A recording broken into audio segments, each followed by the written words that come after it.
Saudari-saudaraku terkasih dalam Tuhan Yesus Kristus, selamat pagi dan berkah dalam. Kita berjumpa kembali dalam renungan harian kita, Selasa 6 Juni 2023. Seperti biasa, renungan kita dasarkan pada bacaan Ekaristi hari ini yang dikutip dari Tobit bab 2 ayat 10-23, di mana kita mendengarkan semakin mata Tobit diulesi dengan obat, semakin buta matanya karena bintik-bintik putih itu. Sedangkan pada bacaan Injil yang dikutip dari Injil Markus bab 12 ayat 13-17 berbicara mengenai ajaran Yesus.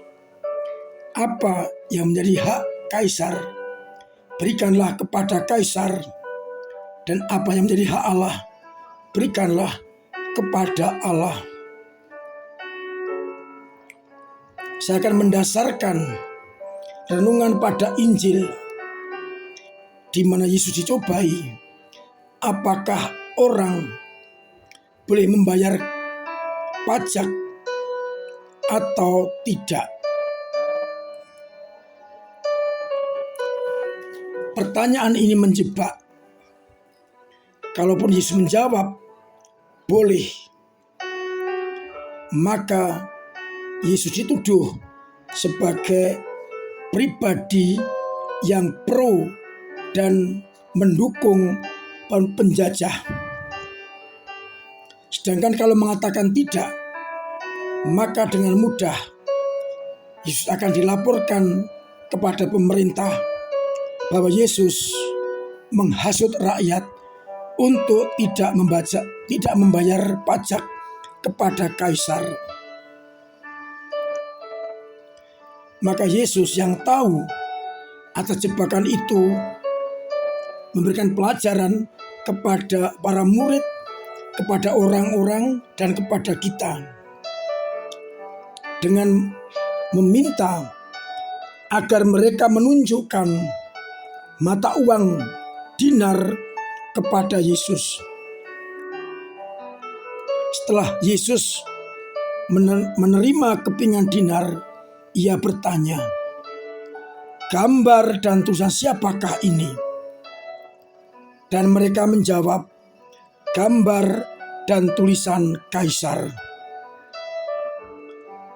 Maka Yesus menegaskan, "Berikanlah kepada Kaisar yang menjadi hak Kaisar, dan kepada Allah yang menjadi hak Allah."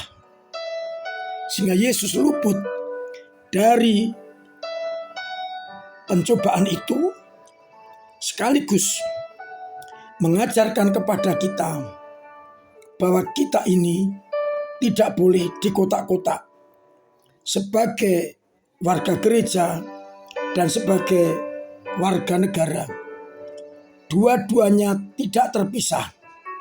Seperti kepingan dinar yang sebelahnya gambar tulisan Kaisar, itu berarti Kaisar berhak menerima apa yang menjadi haknya. Kita ingat akan pesan Monsinyur Sugiopranoto yang menegaskan kepada kita adalah orang Katolik penuh 100% dan orang Indonesia 100%. Itu berarti bahwa kita sebagai anggota gereja tidak pernah boleh merasa terasing dari masyarakat atau dunia. Dimanapun kita hidup, kita adalah terikat atas dua hal itu, sebagai warga gereja dan sebagai warga masyarakat. Maka orang yang taat akan gereja harus mewujud nyatakan nilai-nilai itu sebagai warga negara. Dengan demikian, dimanapun juga kita adalah warga negara sekaligus warga gereja. Tidak boleh ada orang yang merasa bahwa ketika di gereja mereka warga gereja, ketika di masyarakat adalah warga masyarakat. Bukan. Dimanapun juga ketika kita beribadat, kita juga anggota masyarakat. Itulah sebabnya gereja juga memasukkan nilai-nilai kebangsaan di dalam liturgi. Contohnya di Keuskupan Semarang dan di Keuskupan ada novena kebangsaan, sehingga dalam ekaristi itu kita juga ikut terlibat di dalam hidup bermasyarakat. Kalau kita perhatikan di dalam rumusan tata berekaristi juga ada rumusan privasi untuk tanah air. Dan setiap tanggal 17 Agustus kita peringati sebagai hari raya kemerdekaan untuk menunjukkan sikap nasionalisme kita kepada bangsa dan negara. Oleh karena itu, dinantikan sumbangan kita bagi gereja dan bagi negara. Salah satu bentuk konkret adalah ketika diadakan pemilu, entah legislatif, entah presiden, orang Katolik wajib untuk mensukseskan dengan cara pergi ke TPS mencoblos, tidak golput. Karena kita bertanggung jawab atas negara kita ini. Maka Yesus menegaskan kepada kita, sebagai warga gereja, kita disadarkan juga bertanggung jawab atas keutuhan negara kita, Republik Indonesia. Salah satu bentuk yang paling mudah adalah dalam doa-doa kita mendoakan pemimpin-pemimpin bangsa, pemimpin pemerintahan, dan juga mendoakan negara. Ataupun kita terlibat di dalam tugas-tugas di dalam kemasyarakatan sebagai ketua RT, RW, lurah, camat, dan sebagainya. Dengan demikian, gereja memberi sumbangan kepada masyarakat dengan cara itu.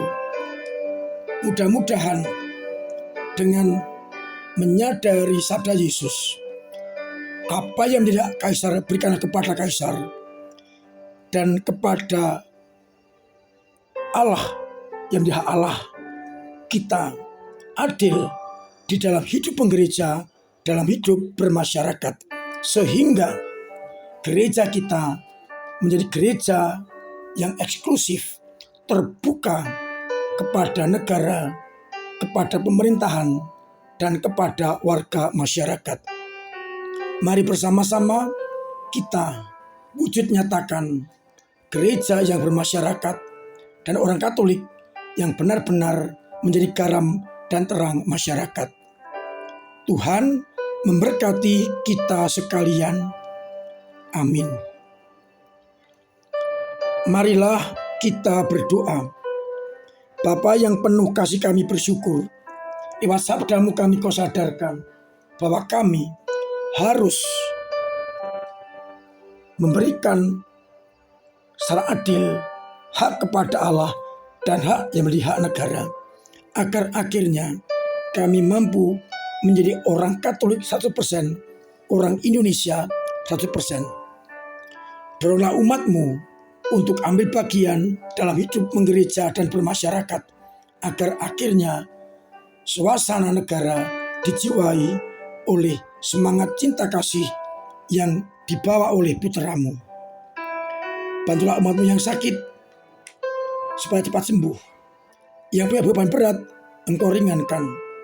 Yang punya kesulitan, engkau bantu. Dan yang sungguh-sungguh punya persoalan, engkau urai. Untuk itu, berikanlah kepada kami berkat-Mu sendiri, Bapa dan Putra dan Roh Kudus. Amin. Saudara-saudaraku terkasih, tetap saya anjurkan, saya ingatkan, bahkan saya wajibkan untuk tetap mematuhi protokol kesehatan dengan cara cuci tangan pakai sabun, pakai masker, pakai sanitizer. Kemudian juga berani untuk menjauhi kerumunan. Berani untuk ambil bagian di dalam booster kedua. Dan pola hidup sehat. Agar akhirnya kita mendapatkan kesehatan dan keselamatan. Saya mengundang semua panjenengan untuk terlibat dalam gereja dengan cara masing-masing, dengan doa, tenaga, dan dana. Khususnya saya masih mengharapkan keterlibatan umat dalam mengisi gedung serbaguna kita agar segera bisa terisi dengan sebaik-baiknya. Semoga dengan cara-cara itu umat semakin terbantu di dalam berpastoral dan hidup menggereja. Akhirnya saya mengucap selamat pagi, selamat merenungkan, salam sehat, Tuhan memberkati.